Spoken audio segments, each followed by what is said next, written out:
Bonjour et bienvenue sur la chaîne Salma Parenting Coach où je vous offre des outils concrets pour la vie familiale de tous les jours. Likez mon vidéo et suivez-moi sur ma chaîne YouTube pour plusieurs capsules à chaque semaine, exercices, nutrition, tips parentaux ainsi que le self-care.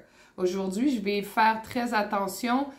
Ça fait seulement 4 semaines, j'ai eu une chirurgie à l'épaule, donc je ne porte pas mon attelle actuellement, mais je dois quand même faire attention à mes mouvements. Je veux vous parler aujourd'hui de la roue du temps. La roue du temps, comment pouvoir prendre soin de soi.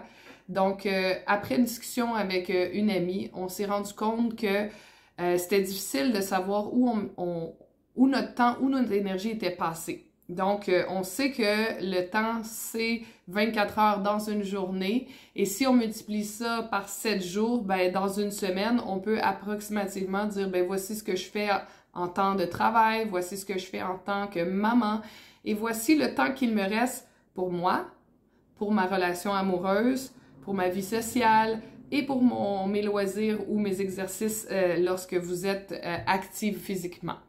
Donc, la première étape, c'est vraiment d'y aller jour après jour, du lundi au dimanche. Combien d'heures de sommeil environ vous avez besoin et combien d'heures vous dormez réellement. Ensuite, prenez le temps de voir à quel moment vos enfants sont avec vous et que vous faites la routine familiale, que ce soit le matin, que ce soit toute la journée avec vous ou que ce soit uniquement en soirée. Et combien de temps vous passez au travail. Ça va vous permettre de voir combien d'heures il vous reste dans votre journée pour prendre soin de vous, aller prendre une marche, faire un sport, lire un bon livre, prendre un bain en détente et avoir du temps pour faire le reste des travaux dans la maison, que ce soit le ménage ou à l'extérieur.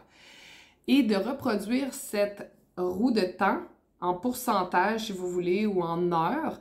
Et vous le faites le mardi, le mercredi, et ainsi de suite, jusqu'au dimanche. La fin de semaine, c'est complètement différent. Certaines personnes travaillent, d'autres ne travaillent pas, d'autres ont leurs enfants ou sont maman à la maison. Donc, chacun a vraiment une roue de temps personnelle à eux et ça aide à visualiser où vous consacrez le temps. Est-ce que vous travaillez 35 heures ou 40 heures par semaine? Est-ce que vous dormez 6 heures ou vous en dormez 9? Donc, ça semble facile à faire, mais quand on a fait le processus, mon ami et moi, à ce moment-là, on s'est rendu compte que dans sa roue de temps, en une seule journée, il y avait 20h30. Donc, on s'est dit, OK, où on a perdu le 3h30 qui nous manque? Parce qu'une journée, c'est 24 heures. Donc, le système de couleurs est aussi fort apprécié. On y va mettre, exemple, vert pour le dodo, bleu pour le travail, rouge pour l'activité physique, jaune, le temps passé avec les enfants. Et c'est important de réussir à voir quel pourcentage on met d'énergie dans notre relation de couple. Tu sais, si notre couple bat de l'aile, est-ce qu'on met vraiment de l'effort à chaque jour, que ce soit un petit 15 minutes ou à chaque semaine, que ce soit 1 heure par semaine, tout dépendamment de ce dont vous et votre conjoint avez besoin. Également, le temps qu'on passe avec nos enfants. Nos enfants sont dans la maison, mais est-ce que je suis en train de faire des tâches ménagères pendant qu'ils sont dans la maison? Est-ce que j'arrive à donner du temps de qualité, de m'asseoir, faire un jeu avec eux ou de jouer, exemple, à l'extérieur au parc? Est-ce que je suis sur mon téléphone pendant qu'eux écoutent un film ou j'écoute le film avec eux? Donc, pensez à tout ça parce que lorsqu'on est sur notre téléphone cellulaire, souvent, c'est du temps qu'on s'accorde à nous, même si on est au travail ou qu'on est actuellement en train d'écouter un film avec nos enfants.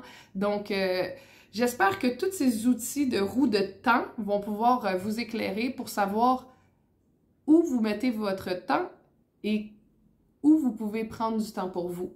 Donc, sur ce, je vous souhaite une très belle journée et on se revoit la semaine prochaine.